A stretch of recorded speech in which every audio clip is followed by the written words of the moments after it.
جب بھی کسی مسلم ملک پر اس طرح کا اٹیک کیا جاتا ہے تو پھر مذمت سے آگے بات بڑھتی نہیں ہے، چاہے وہ مسئلہ کشمیر کا معاملہ ہو یا پھر دیگر ایشوز ہم ابھی جو دیکھ رہے ہیں مڈل ایسٹ میں مذمتی قراردادیں آتی ہیں، یہ بھی کہا جاتا ہے کہ چارٹر کی خلاف ورزی کی جا رہی ہے، لیکن پریکٹیکلی ہم کوئی ایکشن نہیں دیکھ رہے اس پہ۔ یہ بالکل آپ نے بجا کہا ہے، اور دیکھیں نا، یہ جس وقت یہ جنگ شروع ہوئی تھی اس وقت بھی محض بیانات ہی تھے، اور ابھی جو OIC کا استنبول اجلاس، اس کی سب سے بڑی مثال آپ کے سامنے موجود ہے، مثال موجود ہے۔ تمام ممالک بڑے مذمت تو کر رہے ہیں، لیکن عملی طور پہ کیا ہے؟ اصل تو عمل ہوتا ہے نا آپ کا، باتوں کا کیا ہے؟ شیخ چلی بھی ہوا کرتے تھے ایک زمانے میں، جیسے آپ نے بھی پڑھے ہوں گے، سنے ہوں گے، اور نئی نسل کو تو نہیں پتا ہوگا، تو وہ بھی یہی تھا شیخ چلی بھی، وہ انڈے لیں گے، بچے آئیں گے، مرغی آئیں گی، بیچے گا، لیکن وہ انڈا گر جاتا ہے تو سارے اس کے خواب چکنا چور ہو جاتے ہیں۔ وہ یہاں پہ بھی یہی ہے مسئلہ، یہاں پہ ہے سروائیول کا۔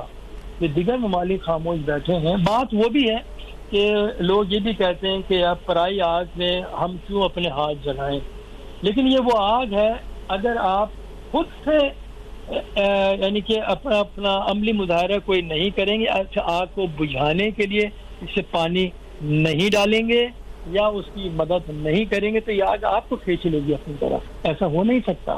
تو ابھی بھی یہی وجہ ہے کہ مقمصے کا عالم ہے، اور سب کو معلوم ہے کہ اسرائیل، حالانکہ گو کہ اسرائیل کی طاقت پوری دنیا نے دیکھ لی، جو ایک ایلوژن ایک اس نے قائم کیا ہوا تھا، ایک متھ قائم کی ہوئی تھی کہ وہ انٹچیبل ہے، وہ تو ختم ہو چکا ہے۔ آپ پورا اسرائیل دیکھ لیں، آپ کوئی بھی ایک ایریا اسرائیل کا محفوظ نہیں ہے کہ جو ایرانی میزائلوں کا نشانہ نہ بنا ہو۔ اس کے باوجود یہ تمام جو ممالک ہیں، بالخصوص عرب ممالک ہیں، سارے کے سارے ابھی بھی اسی کی طرف دیکھ رہے ہیں کہ امریکہ بہادر ان کا کیا کرے گا۔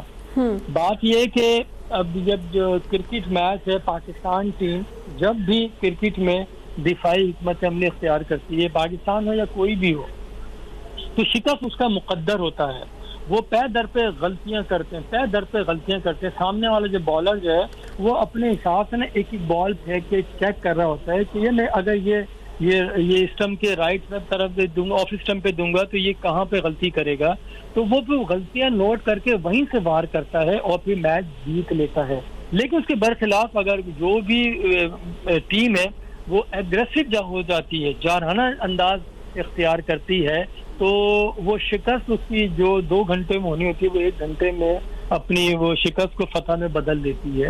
تو یہ بھی وہی بساط ہی ہے، یہ بھی میدان ہے، یہ جنگ کا میدان ہے، وہ کھیل کا میدان تھا، تو یہاں پہ بھی وہی چالیں یہاں بھی چلی جاتی ہیں۔ اب یہ دیگر ممالک ہیں وہ کیا فیصلہ کرتے ہیں؟ میرے خیال میں سب کی نگاہیں ہیں چائنا کی طرف اور رشیا کی طرف کہ وہ کیا اعلان کرتے ہیں۔ ان کا فی الوقت ان سب کی نگاہوں میں وہ حوثی ہوں یا آپ کے حزب اللہ ہوں یا حماس ہوں یا عراق، ان کی کوئی امپورٹنس نہیں ہے، اور ایک حد تک بالکل ہے بھی اسی طرح سے۔ وہ کہاں تک جا سکتے ہیں؟ میٹر جو کرے گا اس جنگ میں وہ کرے گا آپ کا چائنا اور رشیا۔ اگر وہ ساتھ دیتے ہیں، کسی بھی طرح سے آتے ہیں سامنے، تو پھر مشرق وسطیٰ یا دنیا اس کا آپ دیکھیں گے کہ نقشہ ہی بدل جائے گا۔ تو یہ اصل چیز ہے اس وقت کی، اور یہ ویٹ اینڈ سی والی جو پالیسی ہے، اور یہ انتہائی خطرناک ثابت ہو سکتی ہے، کیونکہ جتنی تاخیر کریں گے اتنا ہی نقصان ہوگا۔ کیونکہ ابھی سے پہلے دیکھیں نا، ایران کو چائنا اور رشیا نے مدد کے لیے کہا تھا، تو اس نے کہا تھا ابھی تو ہم ہی ان کے لیے کافی ہیں، لیکن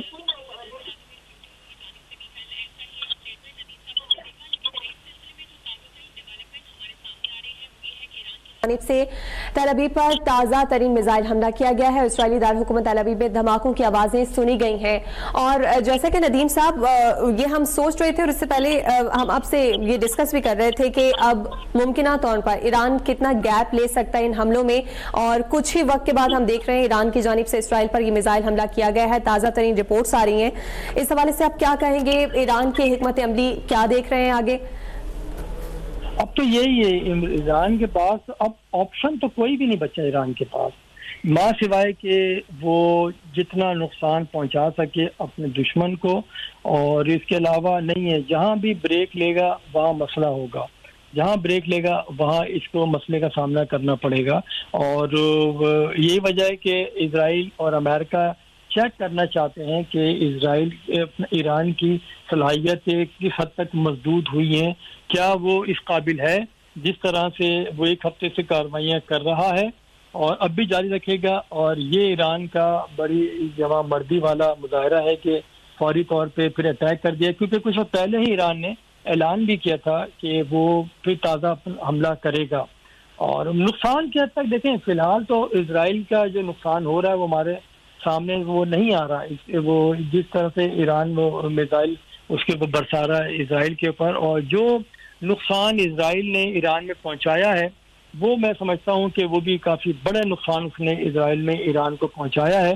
اور اسرائیل میں ماں سوائے تباہی اور بربادی کے جو عالی شان عمارتیں تھیں وہ ایک کھنڈرات کا منظر پیش کر رہی ہیں. یس یہ حد تک تو ہے، لیکن بہرحال ایک یہ بھی اٹیک کرنا جو اٹ سیلف یہ ایک بڑی بات ہے ایران کے لیے کہ وہ ابھی بھی اٹیک کر رہا ہے. لیکن اب یہ اگلا جو مرحلہ ہے یہ تو ایک ہفتے سے سب دیکھ رہے ہیں کہ وہ روزانہ کی بنیاد پہ کوئی نئی ٹیکنالوجی سامنے لے کے آتا ہے، میزائل کی ایک سے بڑھ کے ایک میزائل سامنے لے کے آ رہا ہے، اور وہ بھی اسرائیل روکنے میں اس حد تک کامیاب نہیں ہو پا رہا ہے. لیکن اب بات یہ ہے کہ اسرائیل پہ اٹیک کر دیا ہے اس نے ایران نے، لیکن اب جو گلف میں جو اس کی امریکی تنصیبات ہیں یہاں پہ بحری اڈے ہیں وہ ایک وائٹل سوال ہے کہ وہاں پہ کیا کریں گے. کیونکہ کویت میں دیکھیں، کویت میں 2 ان کے بیسز ہیں، پھر اسی طرح سے UAE سعودی عرب ہے وہاں پہ ان کے ہیں، ان کا F-15 اور F-16 فائٹر جیٹ بھی وہاں پہ موجود ہے. وہاں کیا کارروائی ہوتی ہے؟ اور پھر سب سے بڑی جو بات ہے کہ قطر کے اندر ان کا ہے وہ بھی ایک وہ ہے، وہاں اٹیک ہوتے ہیں یا نہیں ہوتے، یہ وہ سارے سوالات ہیں اور جس کا میں جواب میں سمجھتا ہوں کہ چند گھنٹوں میں وہ سامنے آ جائے گا. کیونکہ ہے اس سے پہلے یہ بھی بات کی جا رہی تھی کہ امریکہ اگر اٹیک کرتا ہے تو امریکی اڈوں پر اٹیک بیک کیا جائے گا، تو یہی لگ رہا ہے اندازاً کہ شاید ایران یہ کارروائی بھی عمل میں لا سکتا ہے. لیکن اگر ہم گلف اور ہاربرز کی بات کرتے ہیں تو اس پر اگر کشیدگی بڑھتی ہے تو اس کے کیا نتائج ہو سکتے ہیں آپ کے خیال؟ اس کے نتائج تو انتہائی خطرناک ہوں گے. ایک اور مہنگائی کا ایک اور نیا سیلاب آئے گا، اور پھر یہ پیٹرول کے جو پرائس ہیں وہ اوپر چلے جائیں گے. اگر آپ نے دیکھی ہوگی دوسرا روز خبر بھی ایک پاکستان نے بھی کروڑوں بیرل آئل کا پہلے ہی سے وہ کر دیا تھا فیصلہ کہ منگوا لیا جائے، کیونکہ آگے حالات خراب ہو جائیں گے. کہ پھر دیکھیں جو بھی ایک ٹرالر کا کرایہ جیسے لیٹ سپوز $1,000 ہوتا تھا وہ 3,000 یا 4,000 میں چلا جائے گا، کیونکہ ڈسٹینس بڑھ جائے گا. جب ڈسٹینس بڑھے گا اور وقت بھی زیادہ لگے گا، اچھا پھر وہ بہت زیادہ پھر وہ ولنریبل بھی ہو جائیں گے، کبھی بھی کارروائیاں ہو سکتی ہیں. لیکن یہ ایک بڑا فیصلہ تو ایران نے کرنا ہی ہے اسٹریٹ آف ہارمز کو بند کرنے کے، لیکن اس کے نتائج بھی ایران کے نگاہ میں ہوں گے. اس کے نتائج کیا آئیں گے؟ کیونکہ بحری بیڑے آلریڈی خطے میں پہنچا دیے گئے ہیں اور پہلے سے بھی موجود ہیں، اور اس کے ریپرکشنز کیا ہوں گے اور کتنا سنگین اس کا جواب دیا جائے گا امریکہ کی جانب سے. کیونکہ اسرائیل تو اس حد تک وہ نہیں جا سکتا، اور اب امریکہ ہی سے ہے کہ جس نے جب بموں کی ماں جسے کہا جاتا ہے B-2 بمبار وہ وہاں پہ استعمال کرنی ایران کے اندر، تو اس سے اب کوئی بھی چیز خارج سے امکان نہیں ہے کہ امریکہ کس حد تک ایران کے خلاف جا سکتا ہے. کہ جب ابھی اچھا ایک چیز اور بھی ہے کہ یہ جو اٹیک کیا ہے ایران کے اوپر، جو جوہری تنصیبات کے اوپر اٹیک کیا، ابھی تو خیر اس کی بھی رپورٹ آنی ہے ایران کی جانب سے کہ کس حد تک نقصان ہوا ہے. اور جو بعض ذرائع ہیں وہ یہ بھی کہہ رہے ہیں کہ ایران شاید یہ ایسی دھماکات کر چکا ہے، اناؤنس ابھی نہیں کیا ہے. اور یہ بھی خدشات ہیں، جو نیوکلیئر بم کے بھی خدشات موجود ہیں کہ ہو سکتا ہے کہ اگر معاملہ بہت زیادہ آگے بڑھتا ہے تو اس کے بھی استعمال کیا جا سکتا ہے. کیونکہ ابھی تک جو ہے نیوکلیئر بم کسی اور نے استعمال نہیں کیے ہیں، لیکن جو امریکہ ہے وہ استعمال کر چکا ہے. اور یہ اسرائیل نے جس طرح سے یہاں پہ عراق میں استعمال کیے تھے اور صدام کے دور میں بھی استعمال کیے تھے، ان کے جو ہے جوہری تنصیبات ان پہ حملہ کرنے کے لیے. پھر اسی طرح سے سیریا میں آپ دیکھ لیں جو اشر کیا ہے.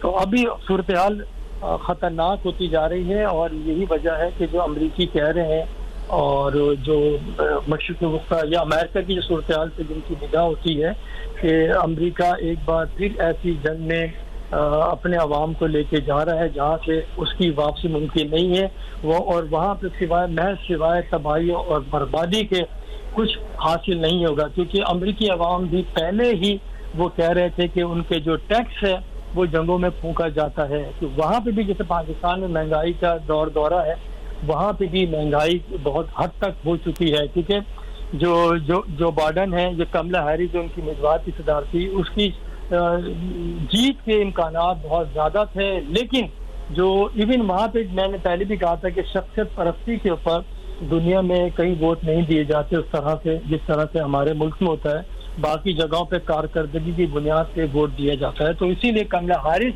ہار گئی تھی. ڈونلڈ ٹرمپ نے اس طرح کے وعدے کیے تھے، لیکن جب ٹرمپ آیا، ٹیرف لگائے اور دیگر چیزیں ہوئی تو اس کی وجہ سے پریشانیاں بڑھی. وہاں بھی مہنگائی ہے، لوگ وہاں پہ بھی اسی طرح کی باتیں کر رہے ہیں، احتجاج بھی کرتے ہیں، اور یہ جنگ طول پکڑتی ہے. تو یقینی سی بات ہے امریکہ کے اندر اس بار جو ہے انتہائی شدت کے ساتھ پھر گورنمنٹ کے خلاف مظاہرے شروع ہوں گے، اور یہ ٹرمپ کو اپنے پھر وہی بات ہو جائے گی گھر کو آگ لگی گھر کے چراغ سے. ٹھیک ہے، سچویشن از ٹوٹلی انپریڈکٹیبل. صورتحال پر آپ کا مزید ایکسپرٹ اوپینین بھی لیتے رہیں گے. فی الوقت آپ کا بہت شکریہ ندیم صاحب. امریکہ کی جانب سے ایران پر کیے جانے والے حملوں سے متعلق گفتگو کر رہے ہیں. آپ کو بتائیں کہ امریکی صدر ٹرمپ کی جانب سے اس حوالے سے کہا گیا ہے کہ ان حملوں میں ایران کی فردو، نتنز اور اصفہان کی جوہری تنصیبات کو نشانہ بنایا گیا ہے. ایران میں جوہری تنصیبات پر حملے کے بعد واشنگٹن میں اپنے خطاب کے دوران ڈونلڈ ٹرمپ نے کہا کہ امریکہ کا مقصد ایران کی جوہری افسودگی کی صلاحیت کو ختم کرنا تھا. مزید کہا کہ ایران کی تنصیبات ختم کر دی گئی ہیں اور ایران کو اب امن قائم کرنا چاہیے. امن قائم نہ کرنے کی صورت میں مستقبل کے حملے بہت زیادہ شدید ہوں گے. صدر ٹرمپ کی جانب سے اس حوالے سے مزید کہا گیا ہے کہ ایران پر حملے کے لیے نیتن یاہو کے ساتھ ٹیم کے طور پر کام کیا اور اب یا تو امن ہوگا یا پھر ایران کے لیے سانحہ. انہوں نے مزید کہا کہ آج رات کے اہداف سب سے مشکل تھے، بہت سے اہداف حاصل کرنا باقی ہے اور امن نہ ہوا تو درستگی کے ساتھ دیگر اہداف کے پیچھے بھی جایا جائے گا.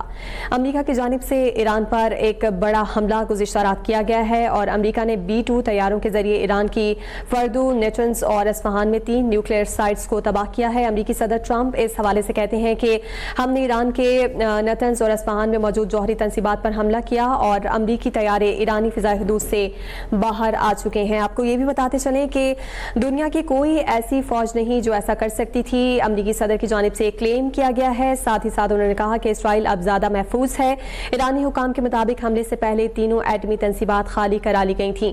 اسرائیلی فوج نے امریکی حملوں کے بعد اپنے شہریوں پر سخت لاک ڈاؤن جیسی پابندیاں نافذ کر دی ہیں اور شہریوں کو بنکرز کے پاس رہنے کی ہدایت کر دی گئی ہیں. آپ کو یہ بھی بتائیں کہ ایران کی جانب سے جوابی کارروائی کا اعلان کیا گیا اور پاسداران انقلاب کا اس حوالے سے کہنا ہے کہ اب ہمارے لیے جنگ شروع ہو چکی ہے، امریکہ تھوڑا انتظار کرے، حملے کی سزا بھگتنی پڑے گی. ایران مشرق وسطیٰ میں تمام امریکی اثاثوں کو نشانہ بنائے گا. ایرانی میڈیا اس حوالے سے کہتا ہے کہ ایران کا ابنا حرمز بند کرنے کا اعلان، یورپی یونین کا بحری بیڑا یورپ نہیں پہنچ سکے گا. مستقل صورتحال میں تبدیلی دیکھ رہے ہیں آپ، اور اب سے کچھ دیر پہلے اسی سلسلے میں ایران کی جانب سے اسرائیل میں ایک دفعہ پھر تل ابیب کو نشانہ بنایا گیا ہے اور میزائل داغے گئے ہیں. آپ کو بتاتے چلیں کہ آج گزشتہ رات امریکہ کی جانب سے ایران پر کیے جانے والے حملے کے بعد اقوام متحدہ کے سیکریٹری جنرل انٹونیو گوٹریس کی جانب سے بھی شدید مذمت کی گئی ہے اور انہوں نے صورتحال پر انتہائی تشویش کا اظہار بھی کیا ہے اور کہا ہے کہ صورتحال جو ہے اسے بات چیت کے ذریعے حل کرنا ہوگا، کیونکہ کسی بھی بڑے سانحے سے بچنا ہے تو اب ہمیں سفارتی معاملات کے ذریعے ان تمام تر معاملات کو دیکھنا ہوگا. بات کی جائے ایرانی ایٹمی توانائی ادارے کی تو ان کی جانب سے ایک بیان جاری کیا ہے اور جوہری سائنس پر امریکی حملوں کی تصدیق کرتے ہوئے کہا گیا ہے کہ دشمن نے فردو، نتنز اور اصفہان جوہری سائٹس کو نشانہ بنایا. ایرانی ایٹمی توانائی ادارے کی جانب سے کہا گیا ہے کہ جوہری تنصیبات پر حملہ عالمی قوانین کی کھلی خلاف ورزی ہے. ایران اپنے قومی صنعت کی ترقی روکنے کی اجازت نہیں دے گا. ایرانی ایٹمی توانائی ادارے نے مزید کہا کہ اہم تنصیبات پر